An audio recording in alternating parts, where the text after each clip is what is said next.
사랑하는 여러분, 우리 인생에는 결정적인 날이라는 것이 있습니다.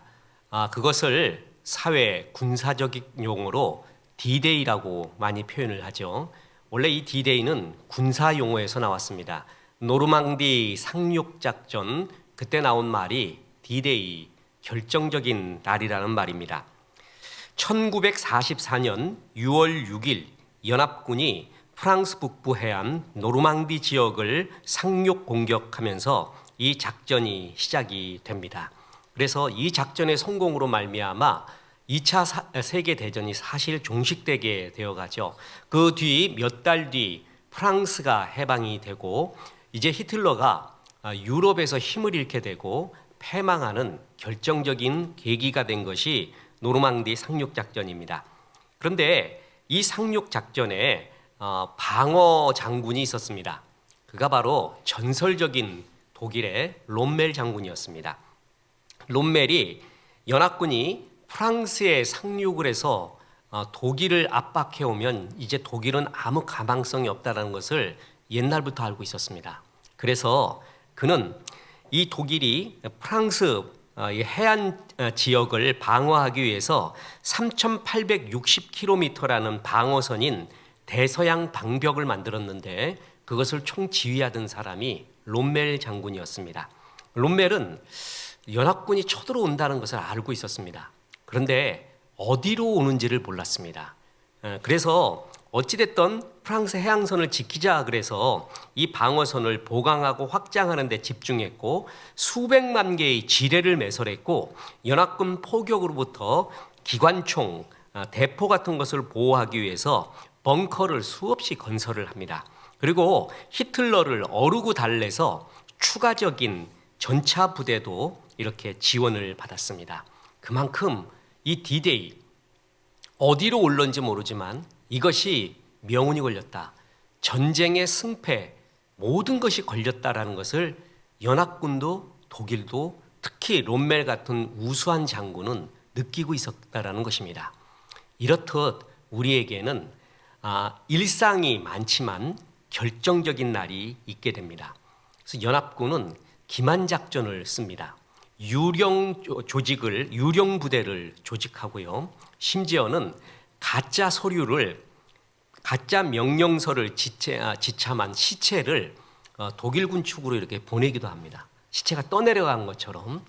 그래서 그 시체를 보고 긴가민가 이렇게 하고 있다가 사실 노르망디 작전이 일어나면서 독일군 전차 2개 사단을 엉뚱한 곳에 묶어둘 수 있는 그런 기만작전도 피게 됩니다. 그런데 이 작전이 쉬운 게 아니었습니다.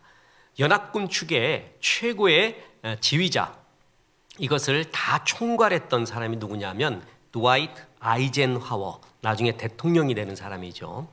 이분이 회고록에 보면 몇 번에 걸쳐서 이걸 철수하려고 했대요. 실패, 도저히 안 되겠다. 그래서 자기가 이 실패했을 때 모든 책임은 나에게 있다라는 편지까지 쓰면서 그렇게 굉장히 어려운 그러한 작전이었습니다. 그래서 인류 지금 근대사에서 최고의 결정적인 작전 그러면 노르망디 상륙 작전이고 그 작전 당일날을 D-Day라고 표현을 했습니다. 그러면서 이 D-Day는 결정적인 순간을 나타내는 대명사가 되었습니다. 오늘 본문은 우리 인생에 이와 같이 노르망디 상륙 작전 같이 결정적인 순간이 있다라는 것을 가르쳐주고 있습니다. 우리 일생은 일상적인 일이 99%입니다.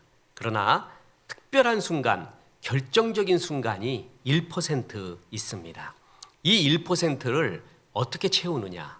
여기에 우리의 성공과 실패가 달려있다 해도 과언이 아닙니다. 이 순간을 MOT, Moment of Truth라고도 표현합니다. 이게 뭐냐면 MOT라는 거는 투사가요. 막 수조를 하잖아요. 그리고 맨 마지막 순간에 그 소에게 마지막 징검을 심장에 꽂는 일입니다. 그 순간을 MOT라고 합니다. 그 결정적인 순간에 모든 것이 판가름나게 되는 거죠.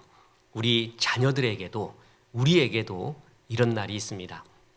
특히 우리 자녀들은 결정적인 순간을 맞을 때 너무 어리잖아요. 아이들이 아직 인격이 성숙되지도 않고 가치관이 정립되지도 않고 그런 어린 나이에 대학 입시라는 결정적인 순간을 맞이하게 됩니다. 누가 뭐래도 어린 아이들의 참 최고의 관심사는 이런 대학 입시입니다. 제가 청소년들 자녀로 두고 있는 부모님들하고 많이 상담을 합니다. 그러면 제가 목회 경험과 이른바 인생 짬밥을 통해 가지고 깨달은 것이 있습니다. 근데 거의 90% 맞는다는 걸 알았습니다. 청소년들의 우울증이라는 게 있습니다. 우울증을 넘어서 공황장애까지 일어나고 하는 청소년들이 이상 행동을 하고 하는 것이 있어요. 그래서 막 병원도 가보고 얘가 어떻게 될 것인가 고민도 하고 부모들이 야단을 납니다. 그때 저는 이렇게 말합니다. 저는 잘은 모르겠지만 하드웨어적인 문제가 아니라고 봅니다. 저는 청소년들의 문제의 90% 이상, 10%의 예외는 있지만 90% 이상이 뭔지 아세요? 왜 그러는 줄 아세요? 대학 입시 때문에 그렇습니다. 대학 입시 때문에 우울증도 오고 이상 행동도 하고 공황장애도 옵니다. 그래서 부모한테 얘기합니다. 얘 대학만 들어가면 우울증 싹 없어집니다. 아무 염려하지 마십시오. 그러면 신기하게 맞아요.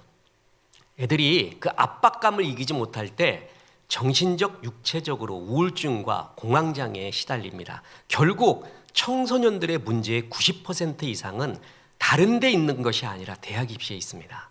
이것 때문에 압박감 때문에 그렇습니다. 그래서 다른 핑계를 대지만 결국은 그 문제예요.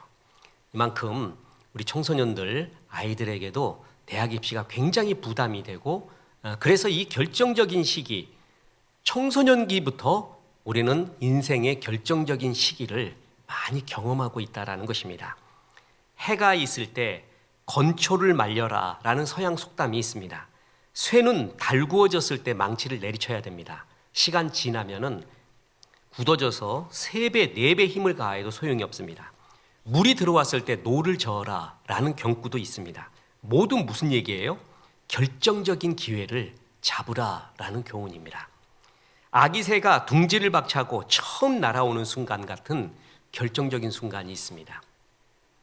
사자 보면 게으르기 그지없습니다. 사자 이 동물의 왕국에서 보면요, 내셔널 지오에서도 보면 맨날 하품하고 자는 게 일이야 이것들이. 특히 숫사자란 더 그렇습니다.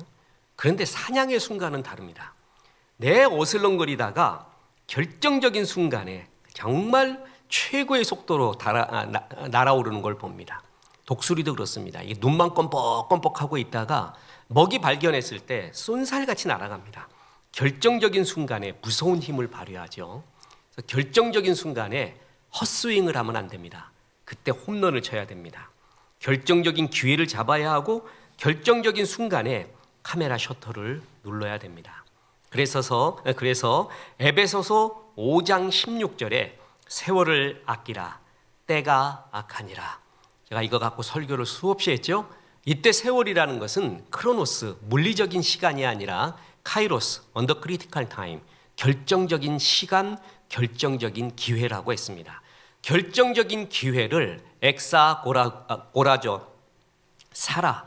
값을 지불해서라도 그 결정적인 시간은 사라. 사서 네 것으로 만들어라 라고 이야기했습니다. 그래서 결정적인 시간을 인식하는, 파악하는 눈, 그리고 그 시간대는 집중하는 것이 인생에서 얼마나 중요한지 모릅니다. 악한 마귀는 앞으로도 시간이 많다고 유혹하면서 결정적인 시간을 잡지 못하게 합니다. 그렇죠? 뱀한테 물리면 빨리 치료해야 됩니다. 사과의 말도 타이밍이 필요하고 얼룩 제거도 핵심이 타이밍입니다. 라면도 불과 물에 적절한 타이밍이 필요합니다. 설명도 타이밍을 놓치면 변명이 됩니다. 이 결정적인 때를 볼 줄 아는 영성, 그리고 그 기회를 봤을 때 최상의 갑지불을 하면서 그것을 잡는 그 능력, 그것이 정말 필요합니다. 우리는 이 모든 것을 알고 있습니다. 그래서 우리에게도 이런 결정적인 날이 온다. 언젠가 깊은 만남을 통해서도 오고 선택의 순간에도 오고, 자, 어떤 것을 선택한가? 이 만남에서 승리해야 되는데 하고 있는 결정적인 타이밍, 그때가 옵니다. 그리고 그거를 볼 줄을 알아야 됩니다. 하나님, 우리 자녀에게 제일 기도하는 것 중에 하나가 만남의 축복을 달라고 기도를 많이 하라고 했습니다. 만남의 축복. 사람은 사람 만남을 통해서 하나님이 역사를 일으키거든요. 그래서 하나님이 그를 축복하기 위해서 결정적인 만남을 줬어요. 근데 이것이 어리굴에 동태눈이 돼갖고 볼 줄을 몰라. 그 만남이 소중한지를 몰라요. 동행하지도 않아요. 갑집으로 하지도 않아요. 그러니까 주님이 주신 기회를 자기 스스로가 다 벗어차버린다고 하면은 무슨 소용이 있겠습니까? 왜 벌목꾼들이 그런 말 많이 하지 않습니까? 인도네시아 비롯해서 우리나라에도 그런 벌목꾼이 있었다고 하죠. 그래서 강으로 그 나무 뱅거를 갖다가 떠내려 보낸다는 거 아닙니까? 그래서 하루에서 잡아가지고 이동시킨다고 아주 참 굉장히 소설 같은 이야기인데 이렇게 벌목을 강에 띄웠는데 이게 떠내려가지 않는 경우가 있다고 합니다. 서로 엉켜가지고요. 나무들이 엉켜가지고 떠내려가지 않습니다. 이때 노련한 벌목꾼은 뭘 보냐 하면 하나의 나무를 봅니다. 어떤 나무를 치워야 결정적으로 다 풀리는가. 그 하나를 볼 줄 아는 거, 결정적인 것을 볼 줄 아는 눈, 그게 능력입니다. 지금 하나님이 나한테 결정적인 때를 주셨구나. 이거 굉장히 중요하구나. 이게 정말 내 인생을 굉장히 좌나 우나 어느 쪽으로 가야 할지 하나님께서 주신 기회구나. 이건 영성 있는 사람은 판단을 합니다. 그래서 그걸 놓치지 않습니다. 그래서 인생에는 이렇듯 99%의 일상적인 일이 있지만 1%의 결정적인 순간이 있다라는 것입니다. 그래서 이 결정적인 순간을 잡아야 됩니다. 그런데 이 결정적인 순간에 주님이 주시는 축복이 있습니다. 그래서 오늘 본문의 두 번째 교훈은 하나님이 결정적으로 도와주신다라는 것입니다. 오늘 본문에 보면 하나님은 원수 앞에 상을 베푸신다고 했습니다. 시편 23편 5절 주께서 내 원수의 목전에서 내게 상을 차려주시고 기름을 내 머리에 부으셨으니 내 잔이 넘치나이다. 이 구절을 옛날에 조용규 목사님이 그렇게 좋아하셨대요. 당신이 좋아하는 한 3-4개 구절 중에 이 구절을 그렇게 좋아했대요. 이 목사님이 막 이렇게 부흥운동도 하고 오순절 성령운동도 하고 이랬을 때 반대를 그렇게 많이 부딪혔대요. 반대. 그리고 막 비난도 수없이 당하고 그래서 정말 자기가 예수 안 믿으면은 살 수가 없었다 할 정도로 그래서 어느 제자가 이렇게 말했다는 거 아니에요? 목사님 어떻게 이렇게 맨날 긍정적인 말만 하십니까?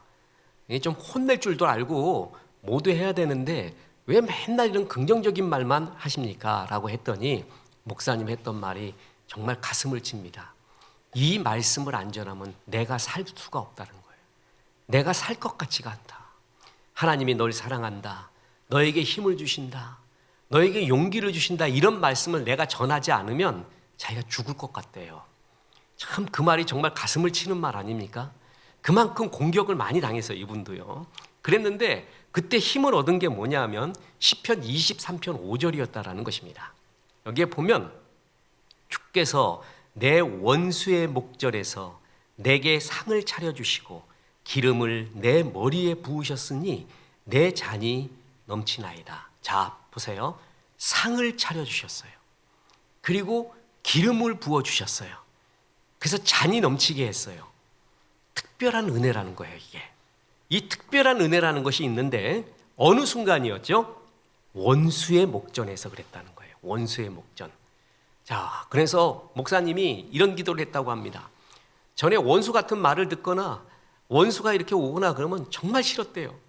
그리고 정말 떨기도 했대요. 너무 치가 떨리기도 하고 두렵기도 하고 싫기도 하고. 근데 어느 날 이 말씀이 당신한테 빛처럼 다가오더래요. 그래서 이 말씀을 믿습니다 하면서 밤새 이 구절을 암송하면서 믿습니다 했다는 거 아니에요. 그래서 뭐냐면 이제부터 원수만 나타나라. 나는 댄스를 추겠다.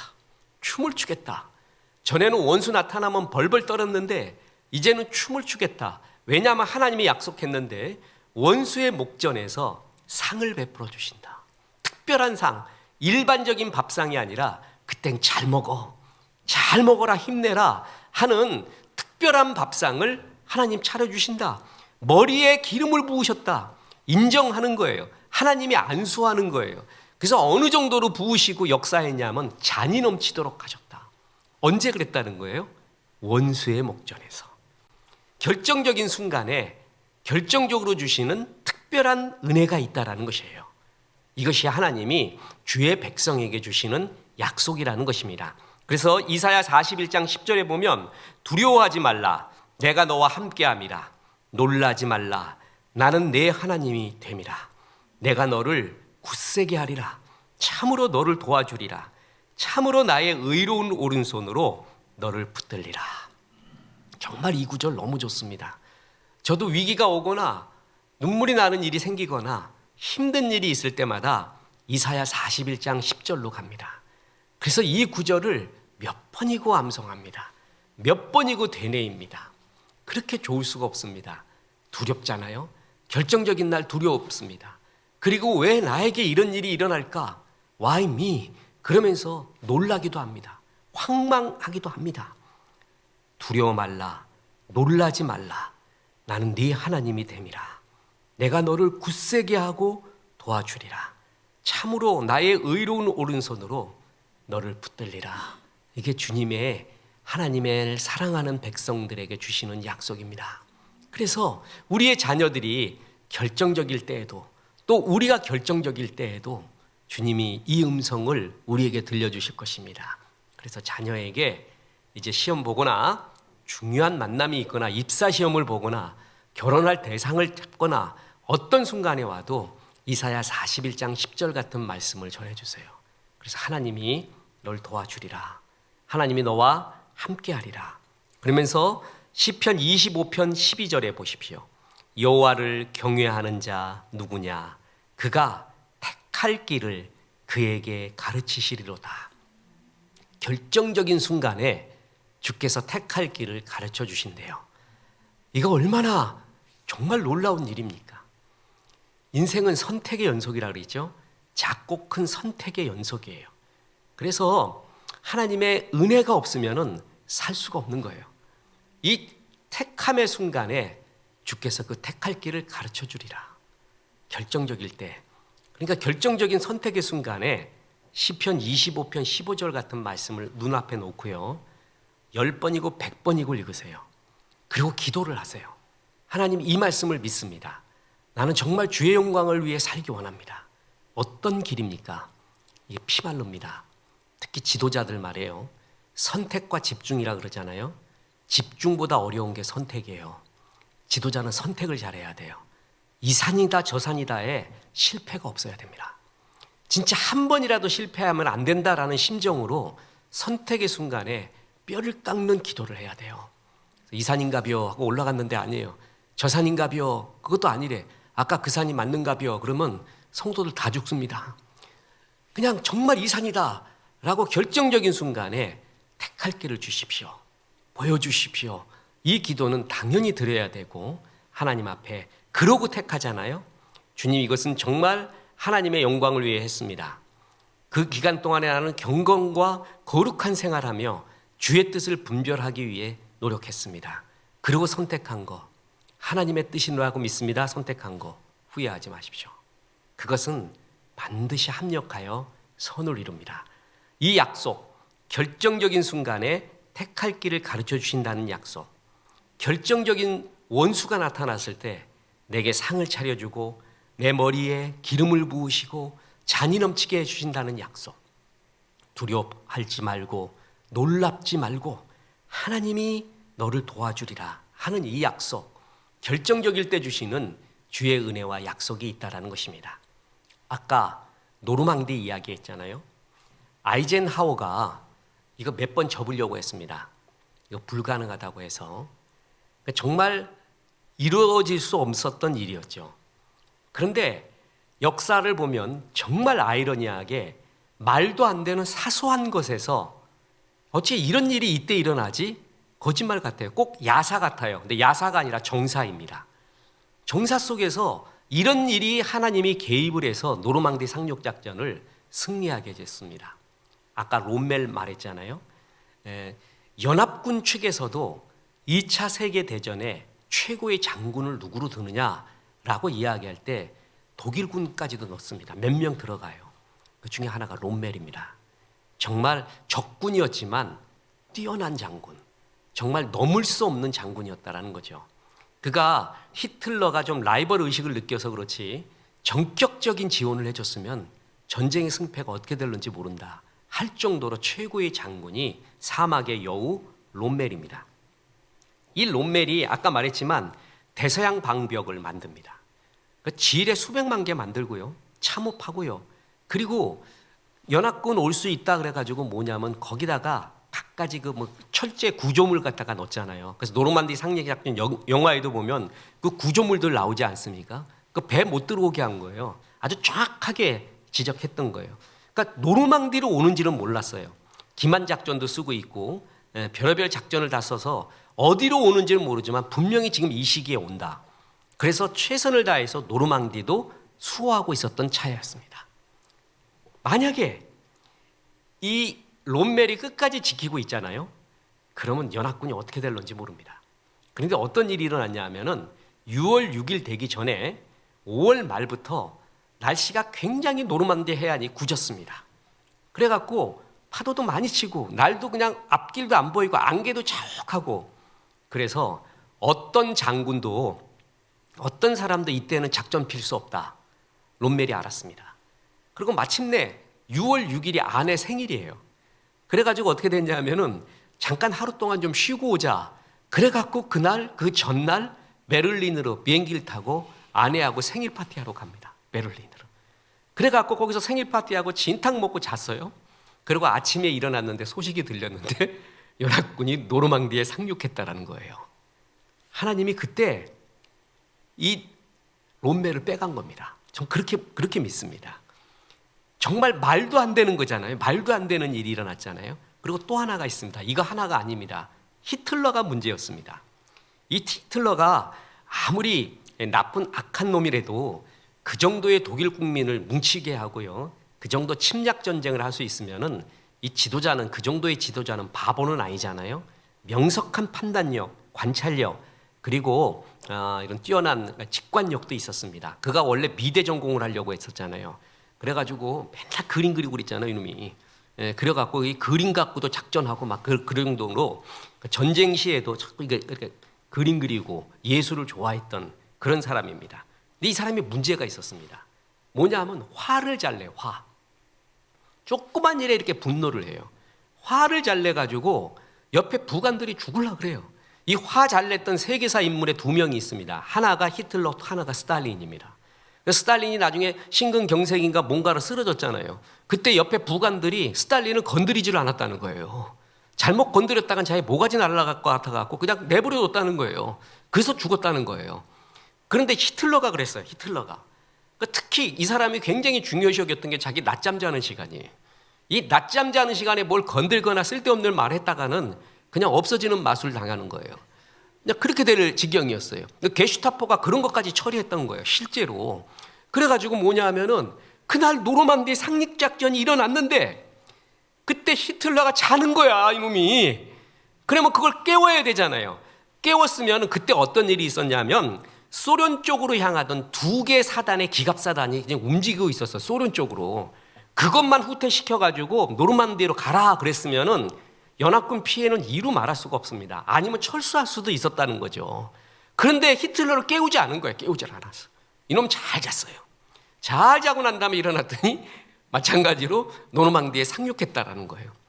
이 사소한데 아무것도 아닌 것 같은 이 실수 두 가지, 이게 노르망디를 뒤집는 결정적인 역할을 했다는 거예요.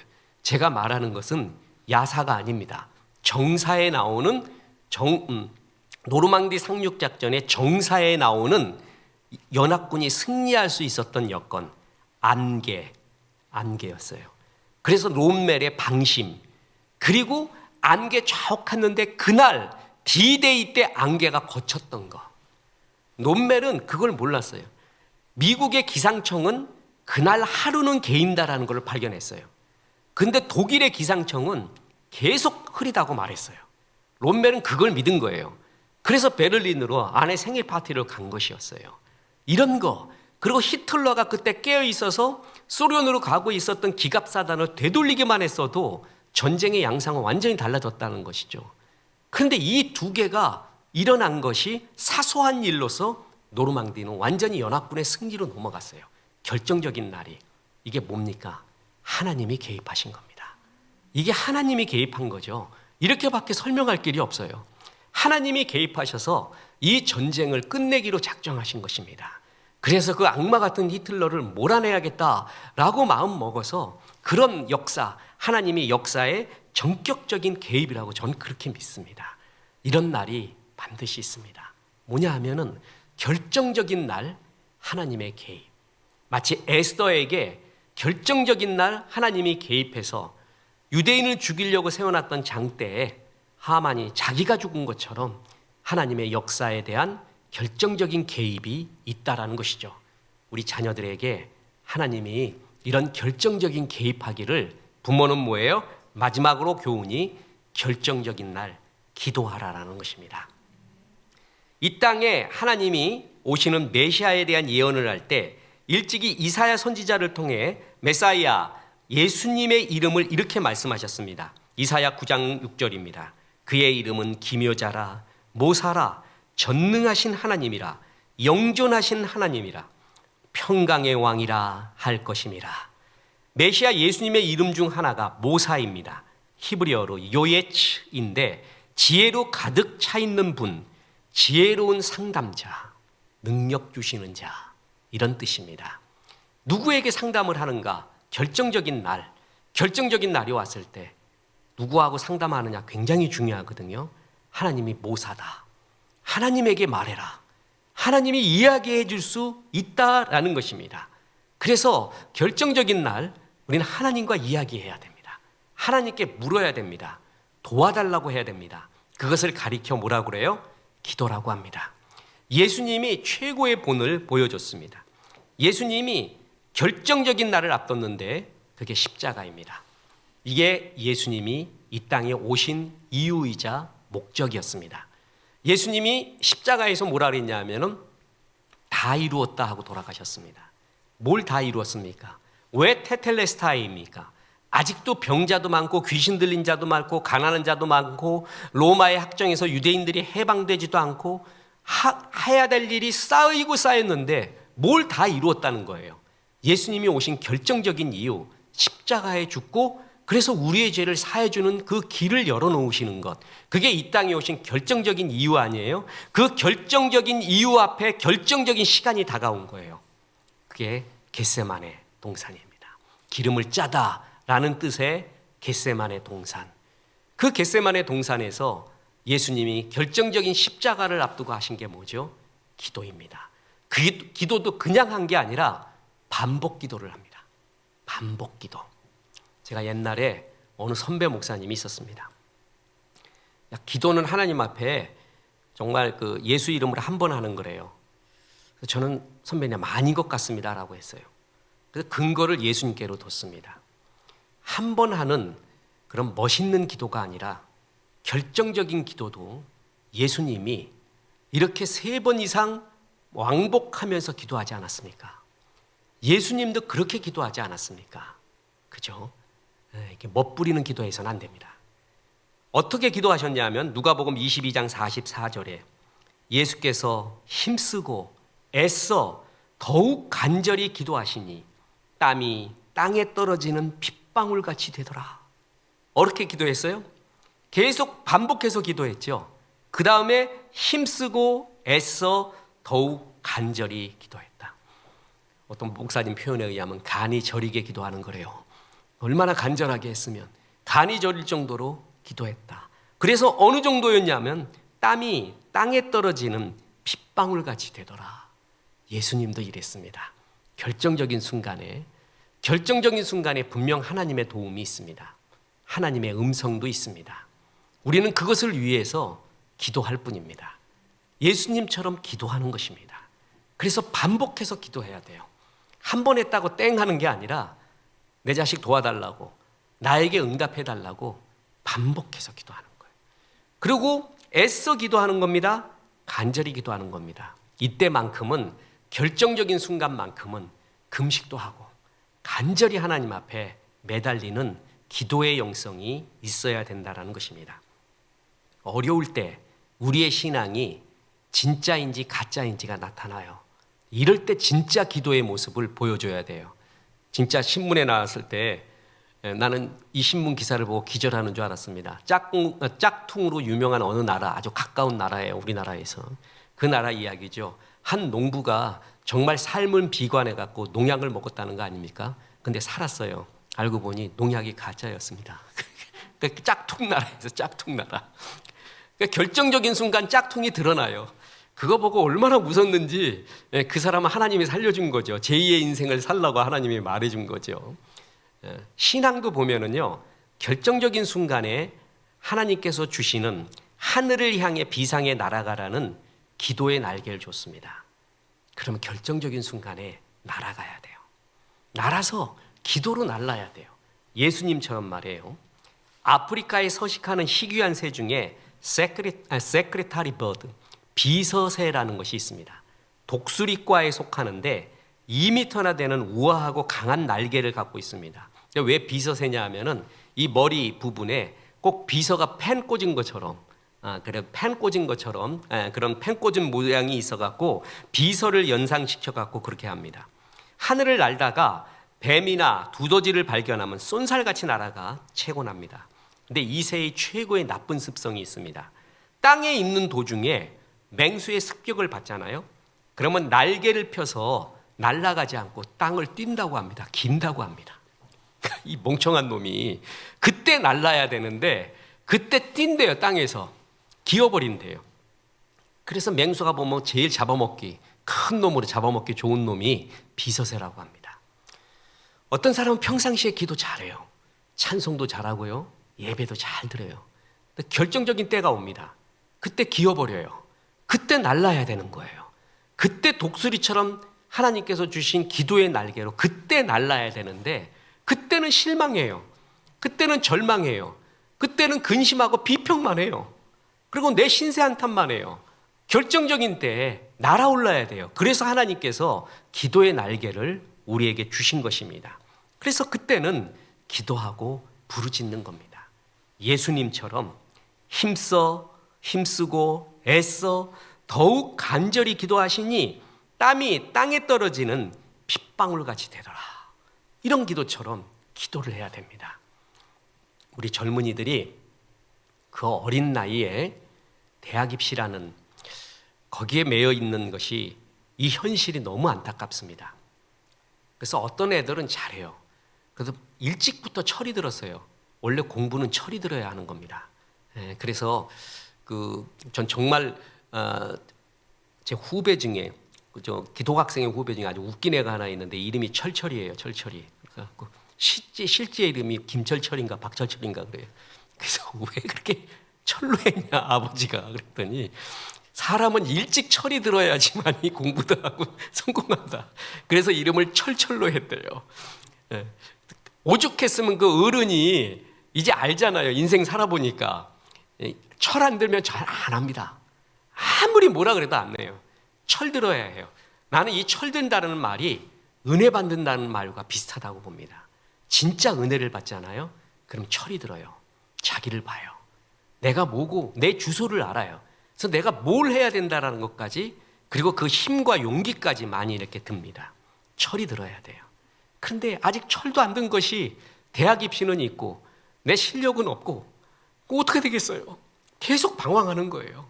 방황하고 그리고 하나님 앞에 어떻게 서야 될지 모르고 그러니까 이상행동도 하고 다행히 우울증 안 걸리거나 공황장애 안 걸리면 참 다행이죠. 그런데 그런 애들이 우리나라의 현실에 정말 많이 있다라는 것이죠. 다른 거 없습니다. 일단 기도하는 겁니다. 내 자녀 결정적인 순간에 도와달라고 기도하는 겁니다. 기도하는 부모의 자녀는 망하지 않습니다. 그때가 방법이 어떻게 될런지 몰라요. 근데 반드시 이루세요. 오늘 로마서 말씀에 정말 귀한 거 배우지 않았어요, 오전에? 하나님의 은사와 부르심에는 후회함이 없어요. 하나님은 그 부르심에 후회함이 없어요. 내가 너를 잘 불렀다. 반드시 주님의 때에 주의 역사를 이루어요. 그리고 그 부르신 사랑은 실패하지 않는 사랑으로 정녕 나를 따르리니, 그 자비와 인자가 실패하지 않는 사랑이 정녕 나를 따르리니, 우리 자녀는 지금 잠깐 보이는 모습으로 판단해서는 안 됩니다. 하나님이 반드시 어느 후회 없는 부르심이 있고 역사하실 것이고, 그걸 위해서 우리는 뭐예요? 기도하는 것입니다. 도와달라고. 그래, 결정적인 순간에 우리 자녀 도와주십시오.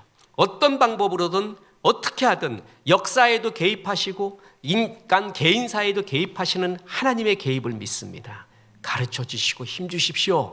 그러면서 이 결정적인 때가 하나님 앞에 은혜의 때가 도와주옵소서, 얘가 깨닫는 때가 되게 도와주옵소서, 얘가 이것을 좋은 계기가 되게 도와주옵소서, 승리하게 도와주옵소서 라고 우리는 기도하는 수밖에 없습니다. 그래서 하나님, 결정적인 날 우리의 자녀를 도와주셔서 오늘 우리가 이 기도를 하겠습니다. 다른 기도를 하지 않고 이 기도 한 가지를 하나님 앞에 드리도록 하겠습니다. 우리 부사역도들 나와서 기도 인도하면서 하나님, 결정적인 때에 우리 자녀를 도와주시옵소서, 깨달음을 주시고 힘을 주시옵소서 라고 하는 기도를 하나님 앞에 주여 한번 크게 외치고 하나님 앞에 기도를 드리겠습니다. 기도합니다. 주여! 하나님 아버지, 주께서 하나님 우리 자녀들을 긍휼히 여겨주시기를 간절히 원합니다. 하나님 아버지, 주님, 여기까지 달려온 우리 자녀들 하나님 힘들고 어려운 순간들을 잘 지나고 하나님 이곳까지 오게 하신 그 하나님의 손길과 은혜에 하나님 감사를 드립니다. 하나님, 주께서 오늘 말씀을 통하여 주신 것처럼 하나님 인생의 아주 중요한 순간, 결정적인 이 순간에 하나님 우리 자녀들이 하나님의 은혜를 덧입기를 간절히 원하오니 주님, 불쌍히 여겨주셔서 긍휼히 여겨주셔서 우리 자녀들이 이때에 하나님을 부르게 하여 주옵소서, 이때 하나님을 찾게 하여 주시옵소서, 이때 하나님 여기까지 인도하신 하나님을 의지하여서 하나님 마지막 하나님 그 순간에 하나님 도우시고 힘주시고 지혜주시고 능력 주시는 그 하나님을 붙잡게 하여 주시옵소서. 하나님, 주님을 찾는 자들에게 반드시 응답하시는 하나님이시니 하나님 우리 자녀들의 입술에 하나님의 이름이 있게 하여 주시고 우리의 자녀들의 마음 가운데 하늘의 평안이 넘치게 하여 주시고 하나님 우리 자녀들이 하나님 이때에 하나님 아버지 주님 이제까지 땀 흘리고 수고한 모든 것들을 아낌없이 쏟아낼 수 있도록 주의 역사하여 주시기를 원합니다. 그러나 하나님 아버지, 우리의 능보다 더 크신 하나님께서 하나님 아버지 더 큰 하나님 일들을 주님께서 우리 자녀들에게 믿음 안에서 행하게 하여 주시기를 간절히 원하오니 하나님이 그 순간이 살아계신 하나님을 만나는 순간이 되게 도와주시고 하나님 아버지 주님, 주께서 하나님 아버지 준비한 모든 것들을 통하여 하나님의 일들을 위하여 귀하게 쓰신다는 하나님 아버지 주님 그 믿음 안에서 하나님 모든 순간들을 하나님 아버지 주님 이루어가게 도와주시기를 간절히 원합니다. 하나님, 이제 남은 시간들이 있습니다. 그 남은 시간 동안 주께서 그 마음의 담대함을 허락하여 주시고 하나님 아버지 부족한 부분들은 주님께서 채워주시되, 그러나 하나님 아버지 주께서 하나님 그 마음 가운데 하나님 아버지 주님, 주님의 신실하심을 믿고 의지하는 그 믿음을 허락하여 주시기를 간절히 원합니다. 오늘 다윗의 이 고백이 하나님 아버지는 우리 자녀들의 고백이 되게 하여 주시기를 간절히 원하오니 주께서 내게 은혜를 베푸셨고 주께서 나를 긍휼히 여기셨으며 주께서 오늘도 나와 함께 하신다는 그 믿음의 고백으로 우리 자녀들의 입술에서 고백되게 도와주시고 하나님이 이를 통하여서 우리 자녀들이 하나님을 가까이 하게 하여 주시고 하나님 아버지 이 순간만 끝나면 이제는 하나님 나의 의지와 나의 뜻을 쫓아서 살아가리라가 아니라 하나님 이제 여호와께 돌아오겠노라, 이제 여호와 이름을 크게 부르겠노라, 여호와 앞에 나아가겠노라 하나님 고백하는 우리 자녀들 될 수 있도록 주여 역사하여 주시기를 간절히 원합니다. 하나님, 그럴 때 우리 자녀들이 하나님 아버지 지금 은혜의 순간을 기억하고 주께 나오는 자녀들, 하나님 주 앞에서 인생의 하나님 아버지 주님 많은 것들을 하나님 주께 묻고 드리는 자녀들, 주의 손길을 붙잡고 주의 인도하심을 따라 살아가는 자녀들 될 것입니다. 주여 이 은혜를 허락하여 주시기를 간절히 원합니다.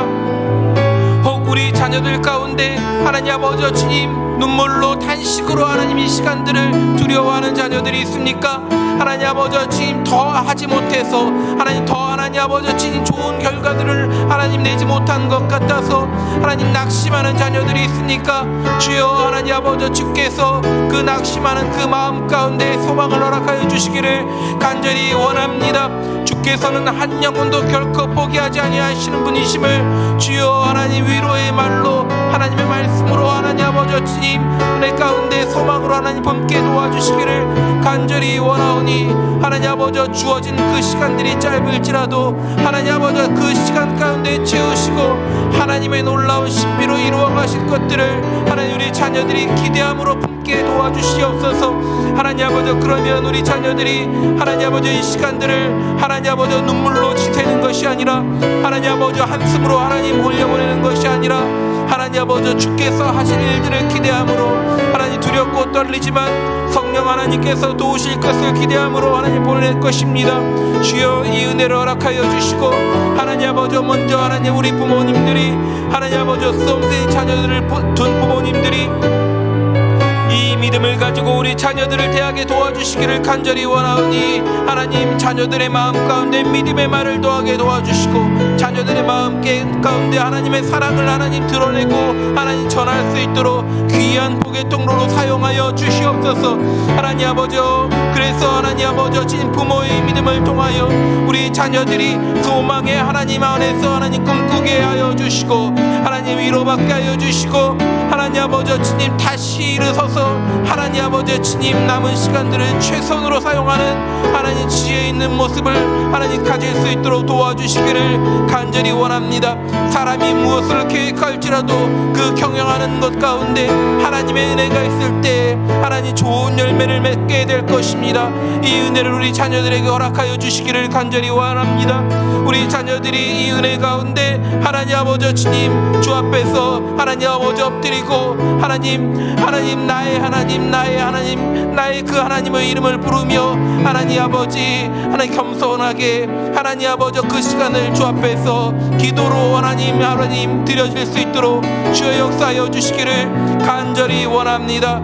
하나님 아버지 그래서 이때 하나님 아버지 주님 뿌린 대로 거두게 하시는 하나님 결실의 하나님 아버지 법칙을 배우는 것뿐만이 아니라 넘치도록 채우시는 하나님의 은혜의 하나님 법을 배우게 도와주시고 하나님 아버지 앞으로 모든 어떠한 인생의 하나님 과정들을 만날지라도 하나님 아버지 그때 만나주신 하나님 그때 하나님 아버지 주님 넘치도록 베풀어셨던 하나님 그때 하나님 아버지 나와 함께 하셨던 그 하나님 그때 내 손을 붙잡아 주셨던 하나님을 기억하며 하나님 아브라함의 하나님이여 이삭의 하나님이여 야곱의 하나님이라고 하나님 아버지 성경 속에서 수없이 이야기한 그 하나님이 나의 하나님이라 고백하며 인생의 그 어떤 순간을 만날지라도 하나님 아버지 앞에서 기도의 자리를 가까이 하고 하나님 아버지 앞에서 주의 뜻을 물으며 하나님 나아가고 살아가는 우리 자녀들 낼 수 있도록 주여 역사하여 주시옵소서.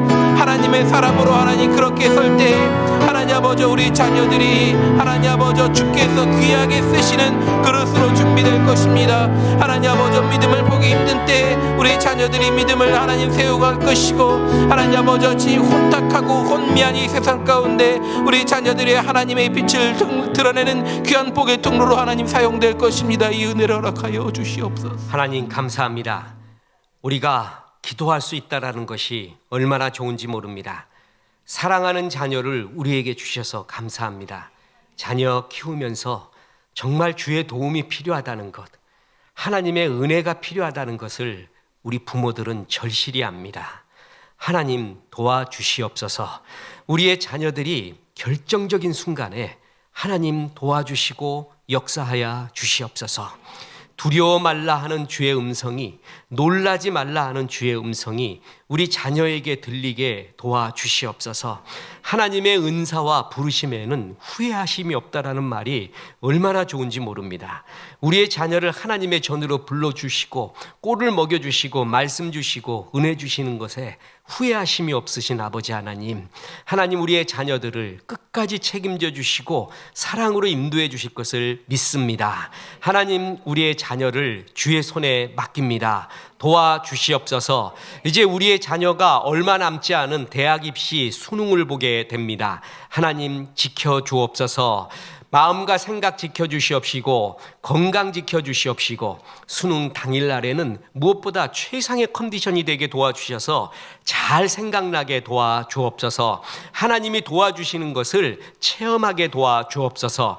또한 수능일을 맞아서 하나님의 사랑, 하나님의 은혜, 또한 인생이 무엇이고 어떤 사명으로 살아야 될 것인가, 주님 그때 은혜의 은혜를 더하여 주옵소서. 우리의 자녀가 철이 들 수 있도록 하나님의 은혜를 더하여 주옵소서. 하나님께서 주신 한 번밖에 없는 인생 주님 위에 잘 살 수 있도록 이 청소년 때 주님과 깊이 동행할 수 있도록 은혜를 더하여 주옵소서. 우리 부모들의 기도가 땅에 떨어지지 않는 것을 믿습니다. 기도하는 부모의 자녀는 망하지 않는 것을 믿습니다. 아버지 도와주시옵소서. 결정적인 순간 하나님의 도움이 임하시옵소서. 우리 자녀들의 선택의 길에 함께하여 주시고 우리 자녀들의 시험의 길에 함께하여 주옵소서. 주의 은혜를 주옵소서. 주의 능력을 주옵소서. 주의 평강을 주옵소서. 주의 능력 강건함을 허락하여 주옵소서. 우리 모두가 계속 기도하고 기도하기를 원합니다. 하나님 역사하여 주옵소서. 우리의 자녀들을 주의 손에 맡겨옵니다. 예수님 귀하신 이름으로 기도합니다. 아멘.